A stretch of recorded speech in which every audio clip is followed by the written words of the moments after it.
I'd like to start all of this by saying I'm a huge Linkin Park fan. They've been one of my favorite bands for a very long time. If you ask any of my friends, they'll tell you what a major Linkin Park fanboy I am.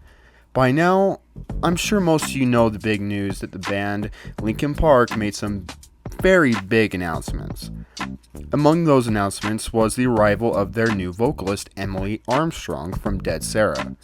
Before we touch on that, I'd like to also talk about the other two big announcements they made, including the inclusion of their new drummer, Colin Britton. And the third announcement being their next studio album titled From Zero. For those of you who don't know, Zero with an X was the original name of the band before changing it to Linkin Park. Before we dive into all of these big developments, I'd like to talk about Chester Bennington. Chester was the frontman, lead singer, songwriter, and in many ways, the face of Linkin Park, shared only by Mike Shinoda. Though I never met Chester, I feel like I knew him, like many of us who followed Linkin Park for a very long time do. He was a talented vocalist, songwriter, and was taken from us far too soon. He will forever live on through his music, family, band members, and fans. With all that said, I think Emily Armstrong did a great job on their new single, The Emptiness Machine. Most of my concerns when it was announced that they'd be continuing Linkin Park with a different vocalist was that they'd be trying to replace Chester. I don't feel like that's what they've done here. In fact, it was smart of them to go with a woman vocalist to dispel those concerns. It would be impossible for them to have found another singer who sounded and felt just like Chester. So they did the next best thing. They went with a vocalist who can do their style of music while also mixing things up just enough to keep it fresh and original. However, I can't say that I like Emily Armstrong as a person. I do like what her vocals bring to the band.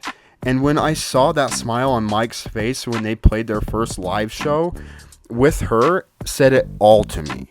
Mike and the rest of the band still have more music left in the group known as Linkin Park. And I think it's important that we give them a chance to do so. Another thing I noticed while watching their live performance was Emily's very obvious nervousness when she walked out on stage. At one point during the performance, her voice started to crack and had to take a small moment to recover. The reality of the shoes she's stepping into is not lost on her, and that's a good thing.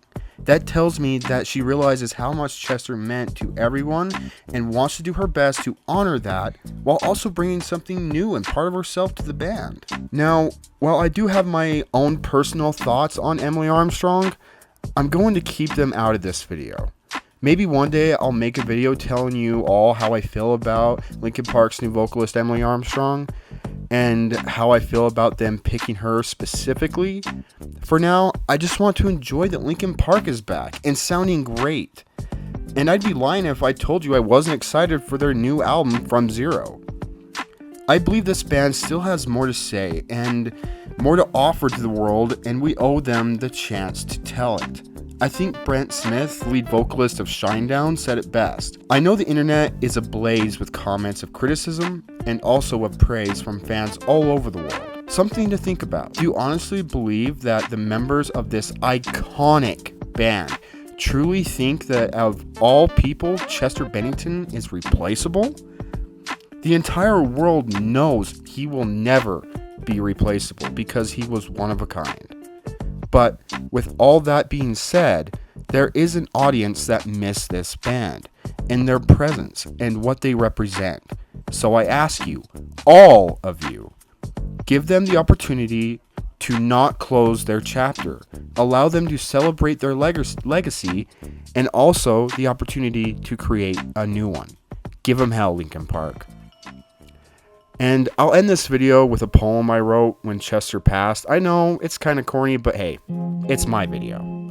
However, keep in mind I was like 20 years old when I wrote this. It's called Silent Singer. We've all lost someone, and I'm not the only one who truly lost you. How could you leave? Leave me with the question of why. A real hero before his time, Your voice was bliss, your heart was sound. You loved with blood and hated with ink. You were loved in every way and not forgotten to this day. I see you in every flame and I hear you in each silence. You are the silent singer or that of mine. Thank you all for watching. This is McKein Mull signing off.